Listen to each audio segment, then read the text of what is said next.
السلام علیکم، میں ہوں نعیم مسعود۔ آج ہے 3 مئی اور 3 مئی کو یوم صحافت گردانا جاتا ہے۔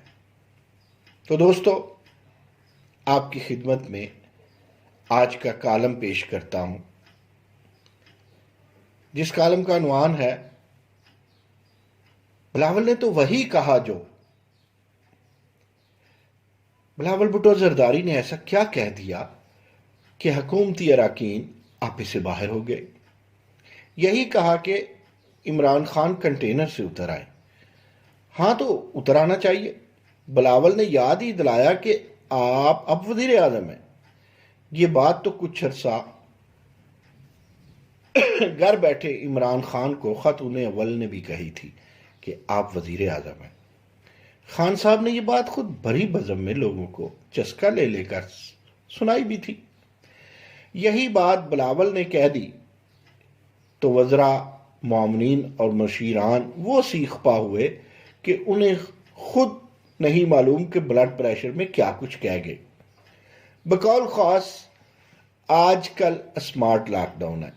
اتنا ہی اسمارٹ ہے تو اسمبلی کا اجلاس کیوں نہیں بلا لیا جاتا؟ آپ اس اجلاس کو کرونا نے روکا ہے۔ اب کہ اس اجلاس کو کرونا نے روکا ہے یا اشرافیہ نے؟ یہی جو اپوزیشن کو آج پریس کانفرنسیں کرنی پڑ رہی ہیں اور ساری کابینہ کو بلاول سے 2 ہاتھ کرنے پڑ رہے ہیں، یہ سب ایوان میں ہو جاتا۔ حزب اقتدار اور حزب اختلاف کے سبھی مہربان رند کے رند بھی رہتے اور ہاتھ سے جمہوری جنت بھی نہ جاتی۔ ویسے تو بڑے بڑے شہروں میں چھوٹی چھوٹی باتیں ہوتی رہتی ہیں، مگر وزیر اعظم کو یہ کیا سوجی کہ لاک ڈاؤن کا کریڈٹ انہوں نے اشرافیہ کو دے دیا۔ جتنی معاشرتی علوم ہم نے پڑھی ہے، اس کے مطابق تو پاکستان میں اشرافیہ کی موٹی موٹی 4 اقسام ہیں۔ 20ویں گریڈ کا بیوروکریٹک اشرافیہ، یونیفارم اشرافیہ، بزنس اشرافیہ اور سیاسی اشرافیہ۔ اگر سرکار بتا دیتی کہ ان میں سے یا ان کے علاوہ کسی اشرافیہ نے لاک ڈاؤن کرایا ہے تو وہ کون سا اشرافیہ ہے؟ کم از کم ہم جیسے موٹے دماغوں کو تو سمجھ آ جاتی۔ ہمارے لیے جہاں لاک ڈاؤن کی تعریف اور فلسفہ ایک پہیلی بنا ہوا تھا، اوپر سے یہ نئی ایک پہیلی کہ لاک ڈاؤن کرایا کس اشرافیہ نے ہے۔ اب ہم تو یہ کہنے کی جسارت نہیں کر سکتے کہ حضور سربراہ حکومت آپ ہیں اور نکیلے کا اقتدار جناب کے دست مبارک میں، پھر ہنگامہ ہے کیوں برپا؟ اجی اللہ مالک ہے، وبا ہے تو انشاءاللہ جلدی ٹل جائے گی۔ سر دست مل جل کر ملک و ملت کو اس بحران سے نکال لیے۔ مگر بیچ میں جو کبھی مراد علی شاہ پر غصہ آئے تو 18ویں ترمیم کی ستاتی یادیں یہ بے وقت کی راگنی کس لیے؟ اللہ جانے اسد عمر کو کس نے کہہ دیا کہ آپ وہ ٹارزن ہیں جو سب کچھ کر لیں گے؟ جب اسد عمر اپوزیشن میں تھے، اس کیلکولیٹر نے جو میلہ لوٹنا تھا لوٹ لیا۔ وزیر خزانہ بن کر دیکھ لیا، وہ کیلکولیٹر ٹکے کا نہ نکلا۔ حالانکہ آپ تو حکومت بننے سے پہلے کے وزارت خزانہ کی مشقیں کر چکے تھے، گویا قبل از وقت مصدقہ وزیر تھے۔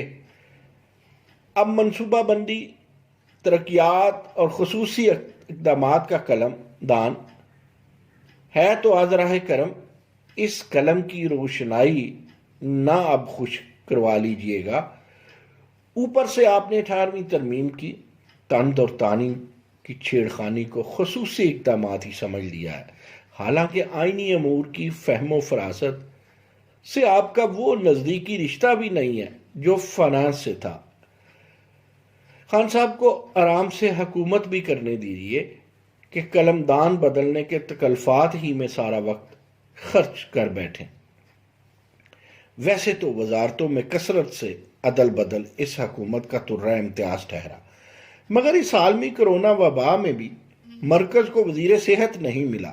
ہو سکتا ہے سوچ ہو کہ 18ویں ترمیم کے تحت زیادہ تر امور صحت تو صوبوں کے پاس ہے، لیکن دوسری جانب تعلیم کی طرف دیکھیں تو وہ بھی صوبوں کے پاس ہے۔ مرکز میں شفقت محمود کے پاس کتنی ہے؟ چاہیے تو یہ تھا اس کرونا کنڈیشن میں کوئی وزیر ہوتا جو عوام سے، حکومت، سیاست تک کو جواب دہ ہوتا۔ چھتری سے اترے معاون بے شک کوئی خصوصی ہوں یا مشیر، انہیں عوامی جذبات اور حالات کو وہ سامنا نہیں کرنا پڑتا۔ اس سے قبل اطلاعات میں بھی تو محض معاون سے کام چلایا جا رہا تھا، پھر یکایک معاون کے سنگ سنگ ایک وزیر بھی آ گئے۔ خیر وقت ہی بتائے گا کہ شبلی صاحب کس قدر فراز ہوتے ہیں یا نشیب، تاہم جنرل ریٹائر عاصم باجوہ کی تو ہر سو تعریفیں ہی ہیں۔ لیکن جس وزارت کے امور انجام دینے کی ان دنوں شدید ضرورت تھی، اور اس وزارت میں تغیر کا تصور بھی نہیں ہے، اور وزیر کا تعلق بھی سندھ سے، مگر کام کہیں دہلے کا نظر نہیں آتا۔ حالانکہ سندھ وفاق تناؤ میں تو کوآرڈینیشن دکھائی دینی چاہیے تھی، لیکن معاملہ صفر۔ آخر وزیر بین الصوبائی ربط فہمیدہ مرزا ہیں کہاں؟ یہ تغیر وہ بے بسیاں گنگناتی ہیں، آج نہیں تو کل۔ بہرحال اس کے کوئی اور چارہ نہیں کہ رفتہ رفتہ ہم قومی حکومت کی طرف سفر کرے۔ چہ جائے کہ کرونا وبا نے حکومت کو جہاں مضطرب ثابت کیا، وہاں اس کے معاشی برم بھی بہت رہ گئے۔ حکومت کی روز اول سے ڈوبتی معیشت کو آئندہ بجٹ میں ایک کرونا کور میسر آ گیا ہے۔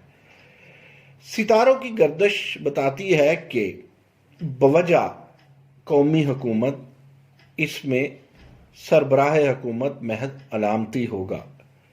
سوال پیدا ہوتا ہے، کیا نون لیگ اور پیپلز پارٹی اس کا حصہ ہوں گے؟ اس کا جواب بہت سادہ اور آسان ہے کہ ہرگز نہیں۔ میاں نواز شریف بیماری اور جلاوطنی کے باوجود اپنی بیانیہ میں ٹس سے مس نہیں ہو رہے۔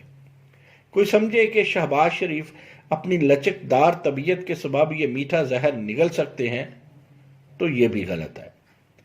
میاں اگر پنجاب مانگے تو کوئی دے گا؟ پنجاب تو کسی بھاری بھرکم تحریکی لیڈر کو نہیں ملا۔ اسی طرح آصف علی زرداری کیوں قومی حکومت کی طرف رخ کریں گے؟